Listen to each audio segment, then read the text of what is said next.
Estas mensagens chegam até você através dos amigos e mantenedores da Igreja Gerados pela Graça no Brasil e Live by Grace nos Estados Unidos.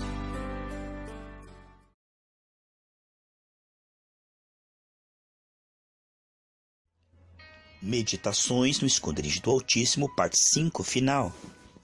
Bem-aventurado você que tem meditado na Palavra de Deus, dando lugar ao Espírito Santo restaurar, vivificar a sua fé. Como é importante ter este bom gosto e meditar na Palavra do Senhor. Louva a Deus pela sua vida, porque foi atraído por Deus para permanecer diante dessa Palavra. Colossenses capítulo 1, versículo 26 e 27. O mistério que esteve oculto dos séculos e das gerações, mas agora foi manifesto aos seus santos, a quem Deus quis fazer conhecer quais são as riquezas da glória deste mistério entre os gentios, que é Cristo em vós, a esperança da glória. Tito 2,14. Aquele que se deu a si mesmo por nós, para nos remir de toda iniquidade e purificar para si um povo todo seu, zeloso, especial e de boas obras. Tito 3,7. Para que, sendo justificados pela sua graça, sejamos feitos herdeiros segundo a esperança da vida eterna. Hebreus 2, 9 e 11. Mas vemos Jesus, que foi feito um pouco menor que os anjos, para o sofrimento da morte, coroado de glória e honra, para que pela graça de Deus provasse a morte por todos. Porque convinha que aquele para quem são todas as coisas, e por quem são todas as coisas, trazendo muitos filhos à sua glória, se tornasse o capitão de sua salvação pelas suas aflições. Portanto, o que santifica como os que são santificados, vêm todos de um só. Por esta causa, ele não se envergonha de lhe chamar irmãos. Hebreus 2, 14 e 15. Visto como os filhos participam da carne e do sangue, também ele participou das mesmas coisas, para que pela morte aniquilasse o que tinha império da morte, isto é, o diabo, e livrasse todos os que com medo da morte estavam por toda a vida sujeitos à escravidão. Hebreus 2,18. Porque naquilo que ele mesmo sofreu, tendo sido tentado, é poderoso para socorrer os que são tentados. Hebreus 4, 14 e 16. Visto que temos um grande sumo sacerdote que penetrou os céus, Jesus, o Filho de Deus, retenhamos firmemente a nossa confissão, porque não temos um sumo sacerdote que não possa compadecer-se das nossas fraquezas, mas aquele que em tudo foi tentado como nós somos, mas sem pecado. Cheguemos, pois, com confiança ao trono da graça, para que possamos alcançar misericórdia e achar graça para encontrarmos socorro em tempo de necessidade. Hebreus 7,19. Pois a lei a nenhuma coisa aperfeiçoou, mas introduziu uma melhor esperança, pela qual nos aproximamos de Deus. Hebreus 7,22. Portanto, Jesus foi feito fiador de um melhor pacto, uma melhor aliança com superiores promessas. Hebreus 8,6. Mas agora alcançou ele ministério, tanto mais excelente, quanto também por ele é mediador de um melhor pacto, o qual é firmado sobre melhores promessas. Hebreus 9,24. Pois Cristo não entrou num santuário feito por mãos humanas, figura do que é verdadeiro, mas no próprio céu, para agora comparecer na presença de Deus por nós. Hebreus 9,28. Assim também Cristo foi oferecido uma vez para tirar os pecados de muitos, e aos que, através dele, possam agora vê-lo aparecer uma segunda vez, sem pecado para a salvação. Hebreus 10,14.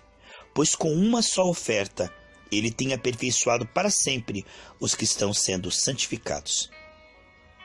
Hebreus 13, 5 e 6. Seja a vossa vida sem avareza. Se contente com as coisas que vocês têm, porque ele tem dito: eu nunca te deixarei, jamais te desampararei.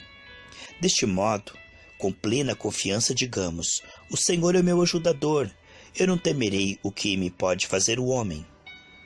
Hebreus 13:8. Jesus Cristo é o mesmo ontem e hoje e eternamente. Tiago 4:7. Sujeitai-vos, portanto, a Deus, mas resisti ao diabo, e ele fugirá de vós. 1 Pedro 2:9. Mas vós sois a geração eleita, o sacerdócio real, a nação santa, o povo adquirido, para que manifesteis as grandezas daquele que chamou das trevas para a sua maravilhosa luz. 1 Pedro 2:21.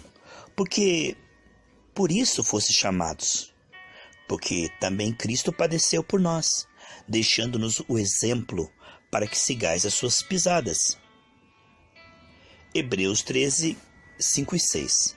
Seja a vossa vida sem avareza, contente-se com aquilo que você tem, porque ele tem dito: eu nunca te deixarei, jamais te desampararei.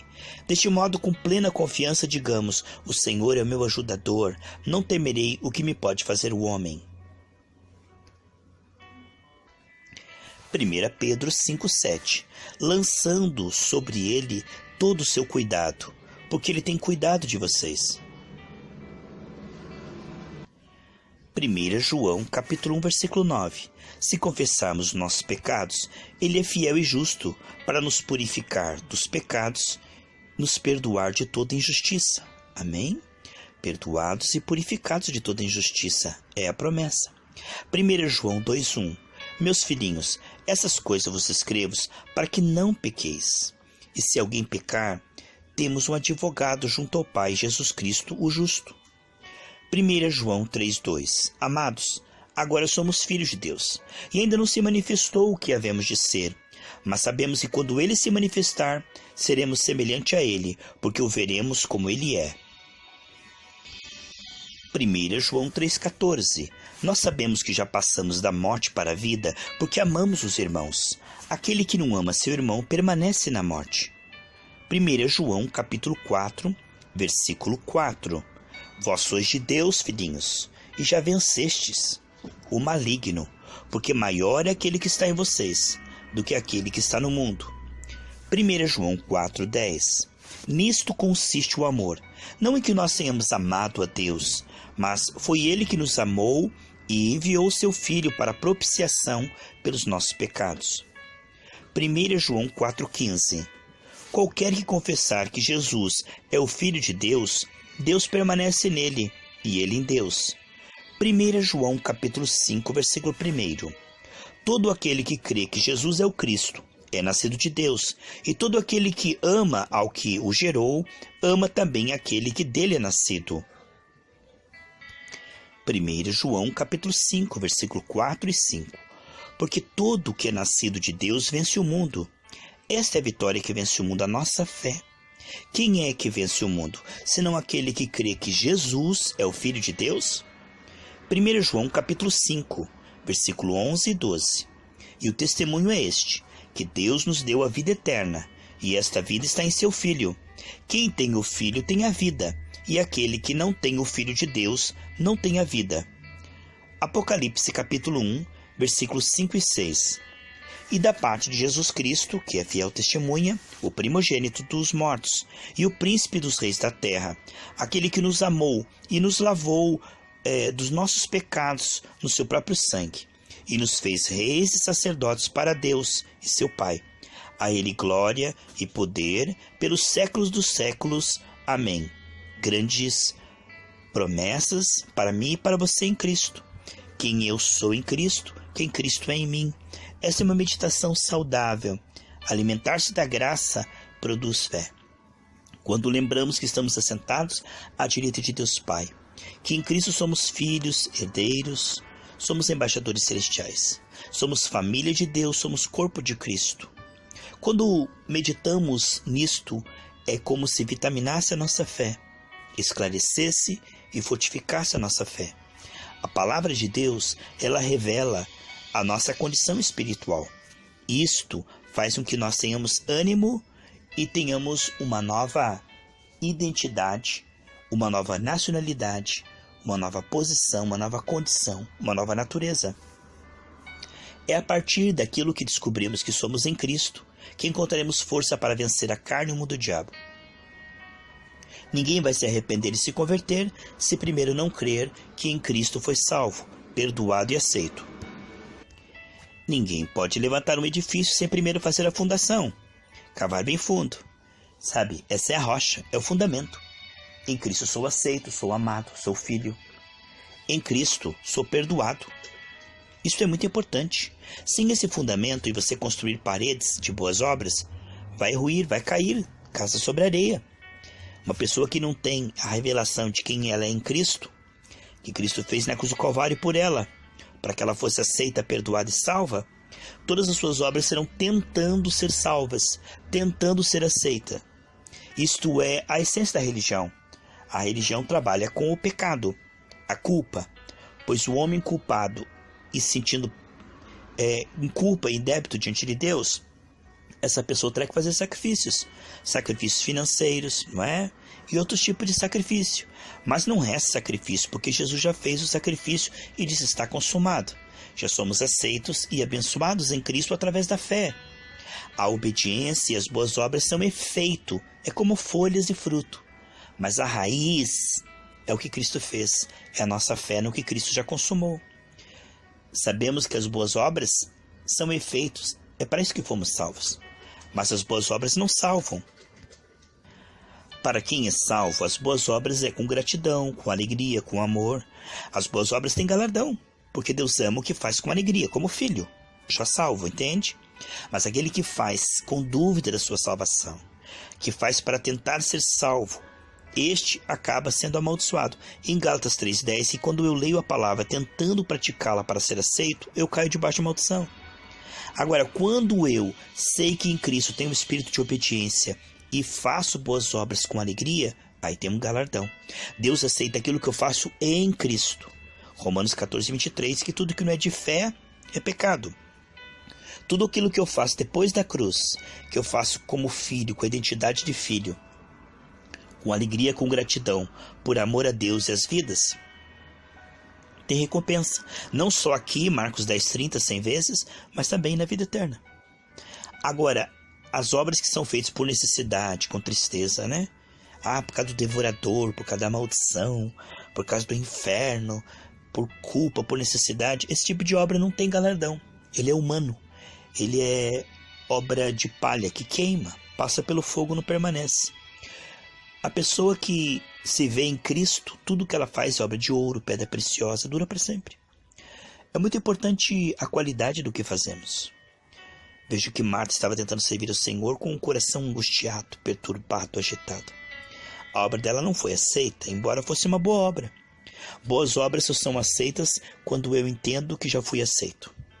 Deus aceita as minhas obras, se eu me ver aceito em Cristo. Deus recompensa e abençoa as minhas obras, se eu faço como quem tem certeza de salvação, em Cristo, gratuitamente.